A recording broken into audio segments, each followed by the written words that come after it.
Albi Casino mukhang hindi pa rin napapatawad si Andy Eigenman magpahanggang ngayon. Wala raw pakialam sa estado ng buhay ngayon ng kanyang dating girlfriend.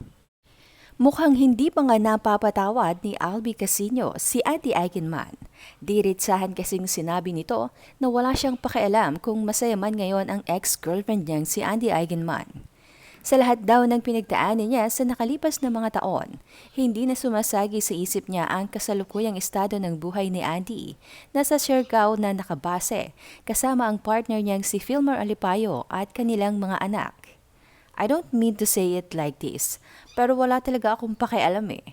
Diretsahang sagot ni Albi nang tanungin tungkol sa masayang buhay pag-ibig ngayon ni Andy. Dagdag pa ni Albi, "It doesn't bother me. I don't think about it. It's hard for me to answer now because I'm thinking about it now because you guys ask me questions. But on my day, on my daily lives, never naman na siyang pumasok sa isip ko." Nakapanayam kasi ng mga reporters si Albi sa press con ng Can't Buy Me Love kung saan kabilang siya sa cast. Nang matanong naman si Albi patungkol sa pakikipagtrabaho with Andy, wala rin niyang kaabog-abog na sinagot ang tanong kung willing ba siyang makatrabaho si Andy sa kabila ng kanilang nakaraan. Mabilis na sagot ng aktor, "Yon, hindi. I can go on the rest of my life without having to deal with that." Pagbabahagi pa ni Albi, simula nang magkahiwalay sila ni Andy ay hindi pa sila nakikita at nag-uusap ng personal. Wala naman raw itong kaso sa aktor dahil ayaw na niyang bigyan pa ng atensyon ang masalimuot nilang pinagdaanan noon. Aniya, "Never kaming nag-usap. Iba kasi yung pag-uusap personal, like face-to-face. It's a different type of conversation, not like on the text. I guess, at this point of my life, hindi ko na iniisip yun eh. Hindi ko na binibigyan ng energy yun. Kung mapatawad ko ba at the same time, hindi ako galit.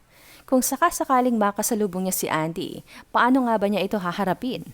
Sagot ni Albi, "We're humans, right? Hindi naman sa pagiging plastic. Pero ganito lang, peace sign. Eksena pa ba ako doon? Hindi na, okay na. For me kasi, there's no more. I mean, a part of my life now na hindi ko na pinag-aaksayahan ng pag-iisip yung time na yan. Ang dami ko ng problema ngayon." Sa mga hindi nakakaalam ng kwento, si Albi Casino at Andy Eigenman ay mayroong bitter past. Lumikha kasi ng kontrobersya ang breakup nilang dalawa noong 2011. Matapos idiin ni Andy na si Albi ang ama ng nooy kanyang ipinagbubuntis na si Ellie. Noong mga panahong iyon ay 20 years old pa lamang si Andy at kalulunsad lang bilang lead star sa kapamilya primetime series na Agua Bendita. Habang si Albi naman ay 18 years old lamang noon at lumalabas sa primetime series na Mara Clara noong 2010 bilang leading man ni Catherine Bernardo.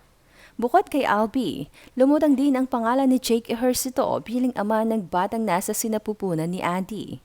Sinabing si Jake ang naging boyfriend ni Andy matapos nitong makipaghiwalay kay Albi. Ngunit nagkabalikan sina Andy at Albi nang bumalik sa London si Jake. Sa kabila naman ng agam-agam, nanindigan pa rin si Andy noong September 2011 na si Albi ang ama ng kanyang dinadala. Ang resulta nga nito ay marami ang nagalit kay Albi pati na ang publiko. At binugbog pa siya ng ilang nasa kampo ni Andy. Maging ang karir ni Albi ay naapektuhan ng husto at nahinto ng ilang taon. Kwento pa ni Andy sa publiko noon, siya ay inaabuso ni Albi verbally at physically. Noon ngang November 23, 2011, isinilang na ni Andy ang kanyang panganay na anak na babae via cesarean section. Pinangalanan niya itong Adriana Gabriel o Ellie. Sa mga sumunod na 5 taon, hindi malinaw kung sino kina Albi at Jake ang ama ng anak ni Andy. Ngunit noong September 2016, isiniwalat ni Max Eigenman, half-sister ni Andy, sa podcast ng Good Times with Mo na nagkaroon di umano ng DNA test at lumabas na si Jake ang ama ni Ellie at hindi si Albi. Hindi naman ito itinanggi ni Jake.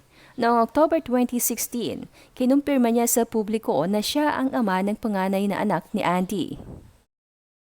Samantala, sa ngayon ay masaya nang namumuhay ng payapa at Tahimik si Andy sa Siargao, kasama si Philmar Alipayo, isang professional surfer at coach, maging ang dalawa nilang anak na sila Lilo at Kowa, pati na si Ellie. Katunayan nga, isa sa pinakahinahangaan at kinaiinggitang buhay ngayon ay ang buhay ni Andy sa isla.